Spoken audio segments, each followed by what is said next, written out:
আমি জুলাই গণঅভ্যুত্থানে বীর শহীদ মোহাম্মদ সোহেল রানার ছোট ভাই মোহাম্মদ আলভিন আবিল হোসেন।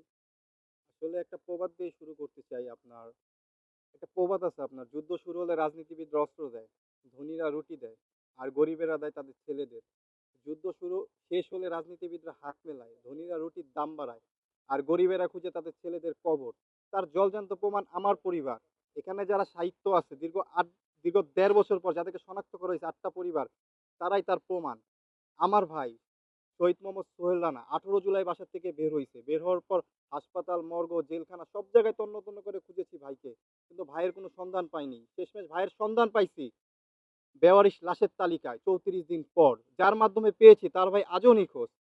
আমার ভাইয়ের সন্ধান পেয়েছি যে আমার ভাই যে 18 জুলাই বাসার থেকে বের হয়েছে ওই দিনেই যাত্রাবাড়ি দক্ষিণ কাজলা মহাসড়কের উপর তাকে টর্চার করছে। টর্চার করার পর গান দিয়ে গুলি করছে। গুলি করার পর ছাত্র জনতা তাকে ঢাকা মেডিকেল নিয়ে গেছে। আর তারপর খুনি হাসিনার নির্দেশে, শাহবাগ থানা এসআই জব্বারের নির্দেশে এই আঞ্জুমানকে, আমার ভাই সহ অনেক লাশ তাদের হস্তান্তর করা হয় এবং তারা এই রায়ের বাজার বুদ্ধিজীবী কবরস্থানে দাফন করে। তো এগুলা জানার পর আমরা ইন্টিরিম সরকার অনেকে দ্বারে দ্বারে গিয়েছি যে আমাদের ভাইদের কবরগুলো শনাক্ত করেন, কবরগুলো শনাক্ত করেন। দীর্ঘ 1.5 বছর আমরা বিভিন্ন দপ্তরে দৌড়াদৌড়ি করছি, কিন্তু আমাদের ভাইদের কবর শনাক্ত করছে দীর্ঘ 1.5 বছর পর, যখন আমাদের ভাইদের কবরগুলো হাড্ডি হয়ে গেছে। এই 1.5 বছর যে কত পরিমাণ দৌড়াইছে আমি আমার মাকে নিয়ে, যেটা আমি আপনাদেরকে বলে বুঝাতে পারবো না, আপনারা অনেকেই জানেন। আসলে দীর্ঘ 1.5 বছর পর ইন্টিরিম সরকার আমাদের ভাইদের কবর শনাক্ত করছে, এই জন্য ইন্টিরিম সরকারকে অনেক অনেক ধন্যবাদ। এবং বর্তমান সরকারের দ্বারে দ্বারে ঘুরতেছি আমাদের ভাইদের কবর সংস্কার করার জন্য। আপনারা দেখেন কবরগুলো পুরো সমান হয়ে গেছে। এই কবর সংস্কার করার জন্য তাদের দ্বারে দ্বারে যাই। উত্তর সিটি কর্পোরেশনের জেলা প্রশাসকের দ্বারে আমরা গিয়েছি, আবেদনও করছি। তারা আমাদেরকে বলে তাদের ফান্ডে টাকা নেই। অথচ দেখেন তারা কত প্রোগ্রাম করতেছে জুলাই নিয়ে, অথচ মিডিয়াতে বলতেছে জুলাই শহীদ পরিবারের জন্য এটা করবে, জুলাই শহীদদের জন্য স্বীকৃতি দিবে। আসলে একটা কথা কি, যার হারায় সে বুঝে আর বাকিরা ফায়দা লুটে। খুব দুঃখের সাথে এই কথাগুলো বলতে হয়।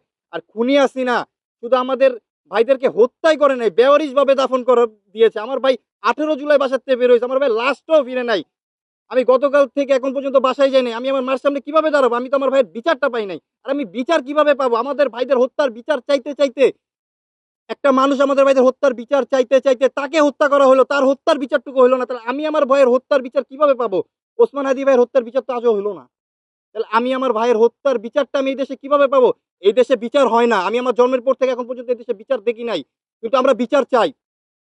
আমার ভাই সহ খুনি হাসিনা 24-এ যাদেরকে হত্যা করছে এবং যাদেরকে আহত করছে, এই খুনি হাসিনা সহ খুনি হাসিনা লীগ বাহিনীর আমি বিচার চাই। আমি ওসমান হাদি ভাইকে যারা হত্যা করছে এবং হত্যার সাথে যারা যারা জড়িত আছে তাদের আমি বিচার চাই। এই বাংলাদেশে বিচার হতে হবে, মাস্ট বি। আমরা বিচার চাই।